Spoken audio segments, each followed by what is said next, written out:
শরীরের অবস্থা আজকে ডাক্তার কাছে নিয়ে এলো। আসসালামু আলাইকুম ডাক্তার সাহেব। ওয়ালাইকুম আসসালাম। ছেলেটা একটু দেখ। আচ্ছা, বসেন।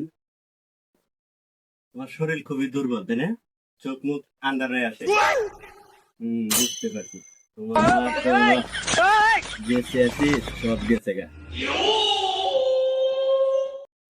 ওর যে সমস্যা, এই সমস্যার যে ওষুধ আমার কাছে আছে, এই ওষুধে কাম হবে না। ওর ওষুধ একটাই, ঠিক আছে? বাসায় তেলের বোতল আর শ্যাম্পু এই দুইটা ড্রয়ারে তালা মেরে রাখবেন, ও যাতে কোনোভাবে খুঁজে না পায়। এক নাম্বার কথা। আর দুই নাম্বার কথা হইলো, ওর হাত দুইটা রাত্রে ঘুমানোর আগে ঠিক এইভাবে এমন ভাবে বাঁধবেন, ও যাতে এই হাত বান্ধা আর না করতে পারে। এইভাবে বেশি নেই, একটা মাস যদি থাকতে পারে, তাহলে আপনার ছেলের দুর্বল থেকে সবল হইব। ঠিক আছে?